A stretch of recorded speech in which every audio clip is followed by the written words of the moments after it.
Bonsoir, bienvenue à l'Atelier Librairie, le livre Voyageur, animé par Fabienne Roch et moi-même, Bruno Lalonde. Nous sommes à Montréal le 14 avril 2022. Il y a quelque temps, je me suis procuré Le temps hémophile de Jean-Jacques Morvan. Et c'est mon ami, le philosophe, poète, écrivain, essayiste, Robert Hébert, qui m'a mis sur la piste de cet auteur. Et Robert Hébert a beaucoup travaillé sur la question des auteurs étrangers qui ont vécu au Québec ou qui ont eu des relations avec des relations épistolaires ou autres avec le Québec à partir de la Nouvelle-France jusqu'à, disons, les années 80 peut-être. Et Robert a donc écrit un livre sur le sujet, l'opinion étrangère l'Amérique française devant l'opinion étrangère. Je pense que je le cite incorrectement. Enfin, il aurait fallu que j'aille chercher le livre et puis vous le montrer. C'est un livre pionnier, en fait. Alors donc, il a inlassablement recueilli toutes les traces. Et celui-ci, Le temps hémophile, eh bien, c'en est un. C'en est un. Et c'est un tout petit tirage dont je vais vous parler dans quelques secondes. Et Jean-Jacques Morvan, bon, qui était Jean-Jacques Morvan? Il est né en 1928. Il est décédé en 2005. C'est à la fois un peintre, un poète, un comédien, mais surtout un peintre. Et son milieu d'origine, une famille de marins. En 1944, il est membre des équipes de secours à Paris et il est témoin de la libération de Paris par les armes. Et il est aux premières loges pour accueillir les premiers rescapés des camps. Décidément, nous n'en sortons pas. Et sa vie en a été bouleversée. Elle a été totalement transformée par cette expérience. Alors donc, il les a accompagnés. Et certains d'entre eux ont été logés à l'hôtel Lutetia. Alors, ça a été un choc extrêmement brutal de réaliser ce qui s'était commis d'exactions, de crimes, et même, et là j'ai été assez estomaqué en faisant de petites recherches sur lui, de découvrir qu'il a également, et ça je juge que ça ne s'invente pas, il a participé à une exposition à Besançon, au musée de la Résistance et de la déportation, en 1975. Et c'est André Malraux qui a rédigé le texte. Et en est ressorti une monographie suite à cette exposition. Monographie qui s'appelle « Je vous le donne en mille, nuit et brouillard ».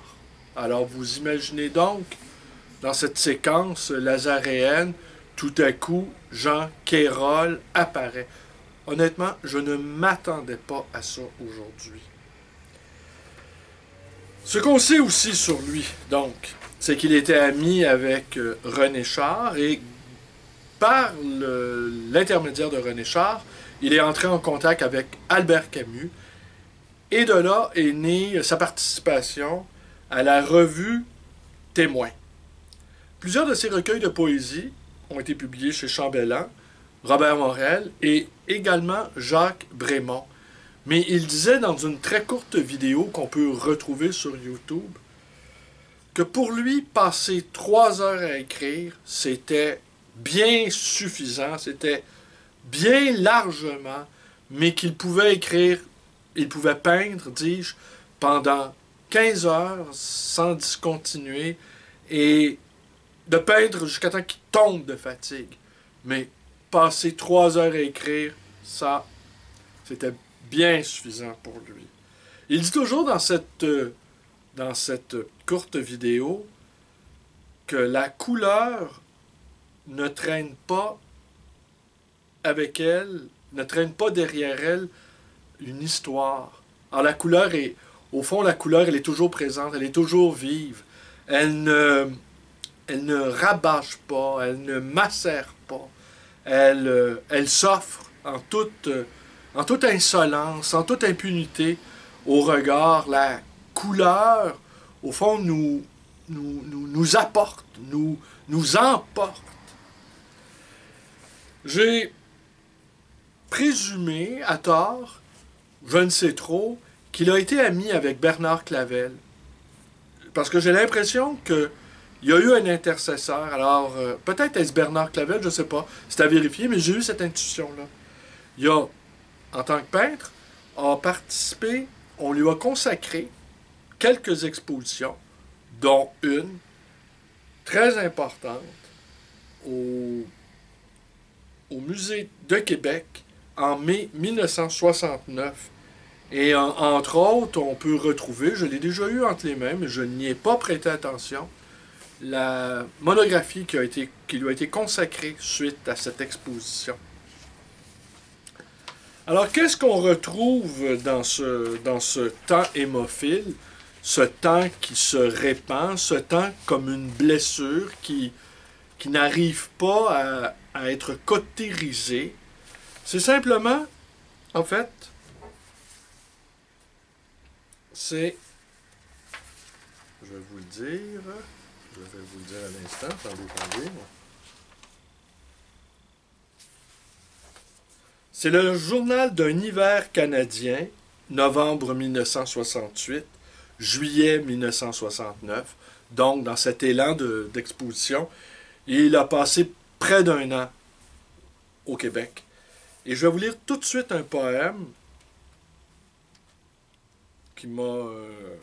j'ai ouvert la page et je suis resté un peu interdit devant cette petite coïncidence.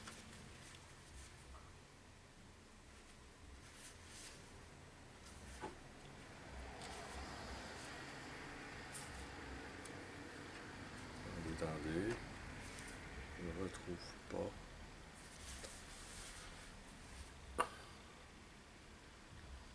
Tous les premiers jours d'avril, jeudi saint.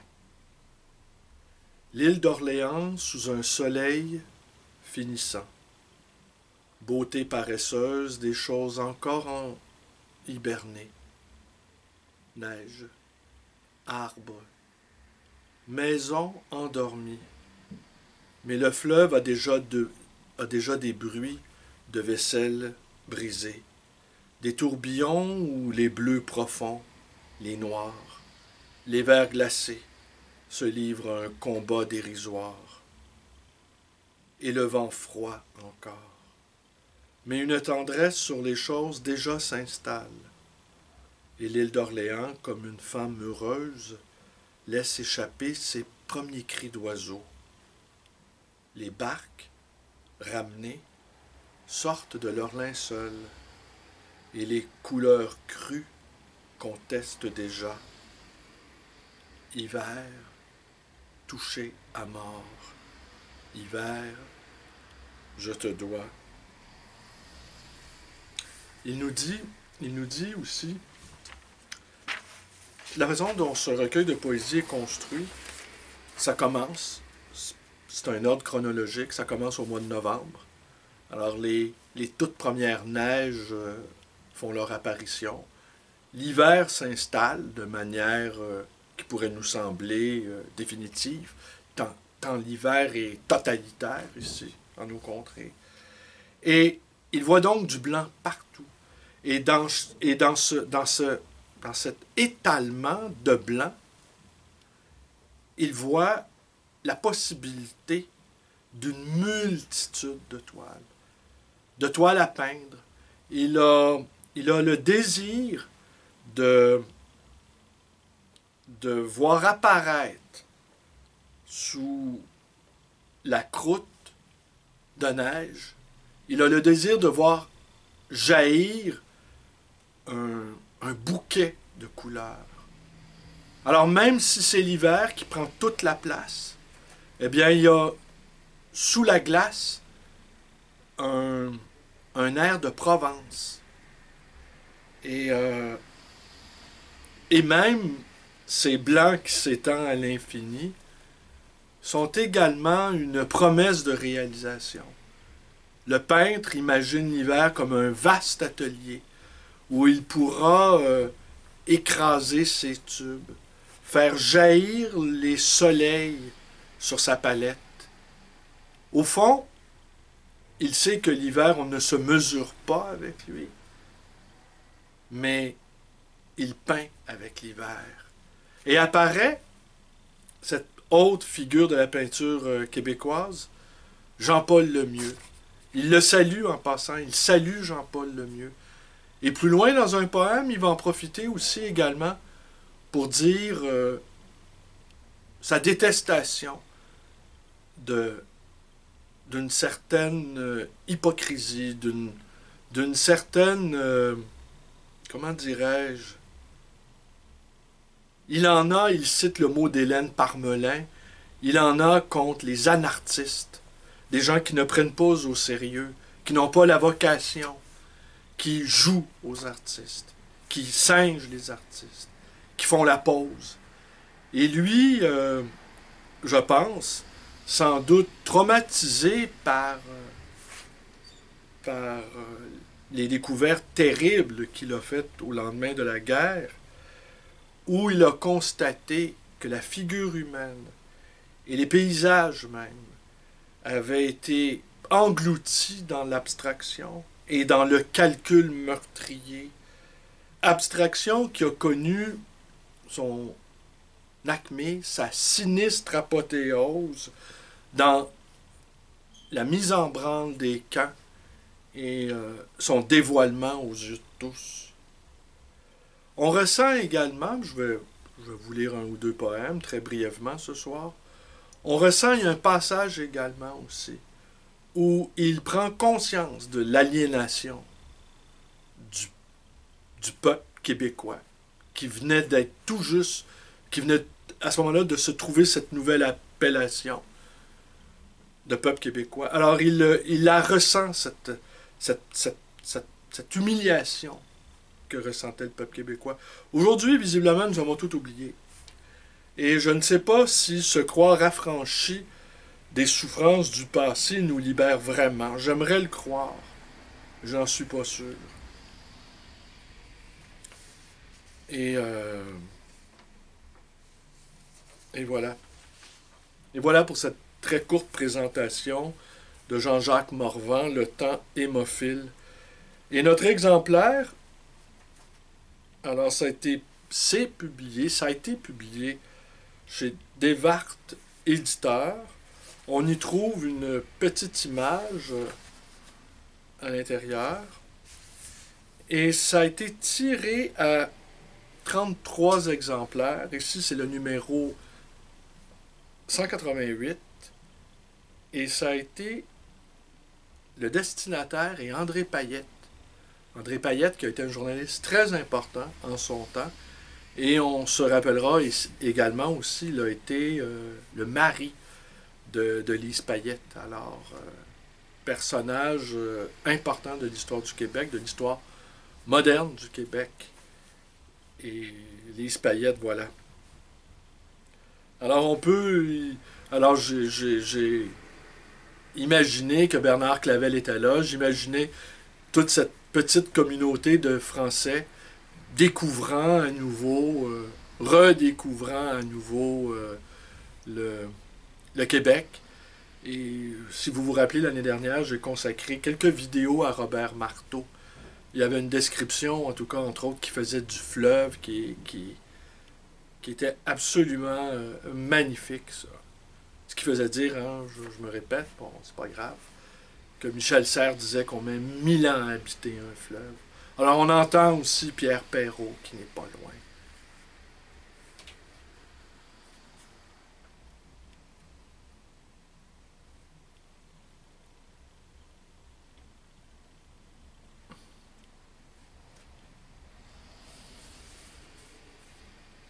De ce silence, je parle sans peur, mais fasciné. Je sais son sommeil dispensé. Je sais son point de non-retour.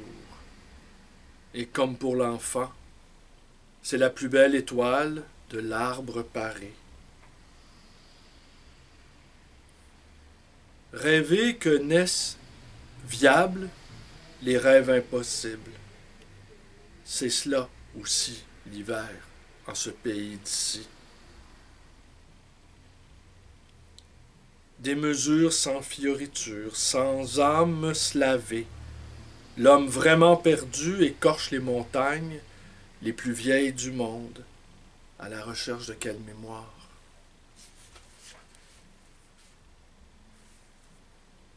Hommes d'ici, vos parlures en pelure d'oignon. L'hiver est si long. Hommes d'ici, de Gaspésie, vos visages frères de mes admirations enfantines. Vieux loups des rivages bretons, une même vérité partagée et le même sel sur les plaies. C'est quelques arpents de neige, un océan endormi aux colères blanches, 4 planches, une pâle lumière, un foyer, chemin de balise.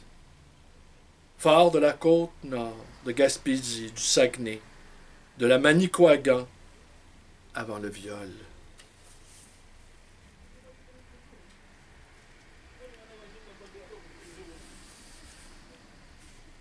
Mars.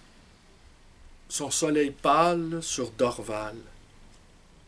Est venu l'enfant qui partout m'accompagne. Ces 3 ans m'ont vu, souri. Et les formalités, passer ses 2 bras autour de mon cou. Mon papa. Et puis, sérieuse, elle s'est reculée, m'a regardé. Où est la porte du Canada? Ce Canada dont elle entend parler depuis presque ses premiers jours. Nous la cherchons encore tous les deux, cette grande porte royale, nue. Jamais Sandrine n'a accepté que Montréal soit au Canada. Montréal, c'était la ville où papa avait une maison. Le Canada, c'était la neige, le chalet de l'amitié dans les Laurentides, le ski, les lacs blancs et durs, lacs sans eau. C'était grand et couché sur le dos. Elle refusait les gants et mangeait la neige à petits gestes gourmands. Mangeait la neige du Mont-Sainte-Anne, comme l'été elle boit la mer à Sainte-Anne de la Palude. Grand repas de l'enfance, l'imagination définitivement plus grande que le ventre. Boire la vie.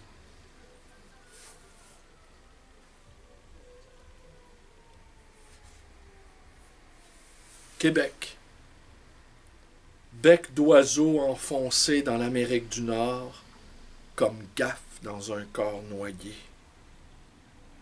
Tête coupée. Ne lâchera pas.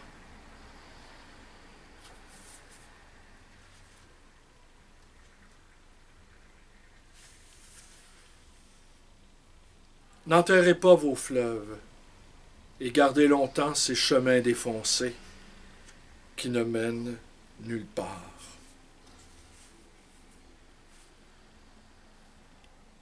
Ouvriers de la Manique, d'Outarde. Parce qu'ils savent être seuls, ils savent être plusieurs avec seulement de pauvres mots nus. Au cœur de chaque mot, une fournaise. Sur cette fournaise, le triste café américain. Hockey molsonné, bière hockeyée. Une élégance primitive, de naissance vit dans le hockey. Le gardien de but vient des grands totems indiens. Vient aussi du personnage de la mort des tragédies antiques. Brise-glace sur le Saint-Laurent dompté. Glas sur l'hiver, glas sur un morceau de cette terre que j'ai appris à aimer, passer le coup de foudre de la première rencontre. Je sais maintenant ce qu'est un laquais speak white. Et je repars dans mon pays, pas tout à fait le même. Chez moi, c'est la mer qui se pacte à terre les marins. Ici, c'est l'hiver. C'est l'homme qui sont pactés. Ceux-ci ont la bière triste, les aveux tristes, et vomissent Montréal, c'est transversal. Et le froid, la misère biseautée, et tout leur pauvre moi nié.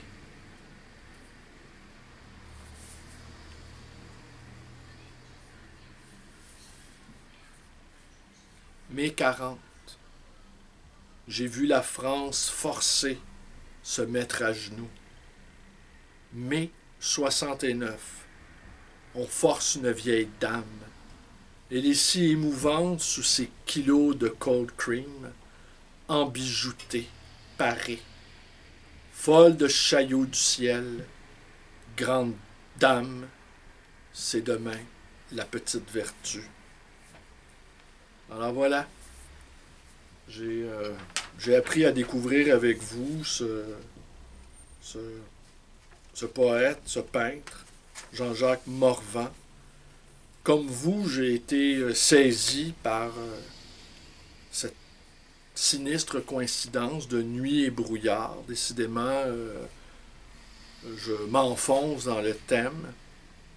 Je pensais même vous offrir, quand j'ai médité ce recueil cet après-midi, entre deux clients, imaginez donc quel étonnant métier que le mien, que ça serait bien que je fasse preuve d'un peu plus de légèreté. Un peu. Et en tout cas, ce ne sera pas pour aujourd'hui la légèreté. Et j'étais franchement estomaqué de voir ce rappel de nuit et brouillard. Je ne m'attendais absolument pas à cela. Et vous avez entendu, Maul sonner, hein? Le hockey Maul sonner. On est en 1969, là. Le hockey est encore molsonné. Il sera toujours molsonné, au fond. Nos rêves de libération, nos rêves de conquête sont toujours tenus par un gant de fer. Toujours la même chose. Alors, je vous remercie d'être avec moi et je vous dis tout simplement à demain. À demain pour la suite. Quelle sera la suite? Je n'en sais trop rien. Je peux vous confier également qu'à chaque jour, presque, je ne sais pas de quoi je vais vous parler. Quand je me lance dans une séquence où il est question d'auteurs que je lis jour après jour, je peux deviner que on va rester là ensemble sur un auteur. Mais il y a des journées, je ne sais absolument pas où mes lectures vont me porter.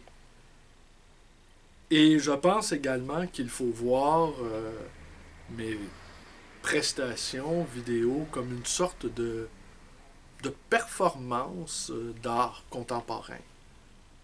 Au fond, ça n'a pratiquement aucun sens de faire ça comme je le fais.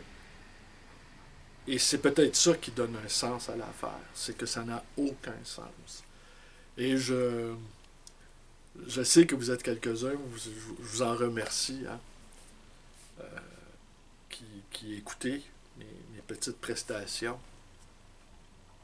Mais j'en suis venu à me considérer d'une certaine manière comme une sorte de, pour utiliser ce mot à la mode dans l'art contemporain, une sorte de performeur. De performeur atypique qui se livre en spectacle dans l'enceinte de sa propre librairie Il y a quelque chose de fantasque là-dedans. Il y a quelque chose de... Et je ne cherche pas ni les likes, ni les abonnements sur ma chaîne. Je ne cherche pas non plus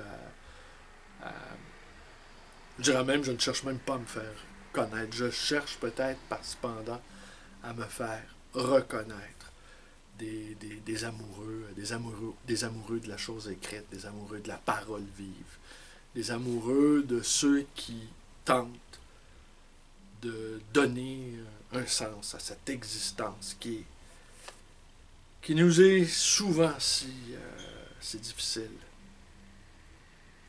Alors, un libraire en mouvement, un libraire in situ, un libraire in vivo, voilà, dans son aquarium d'auteur, se faufilant entre les rayonnages. À demain.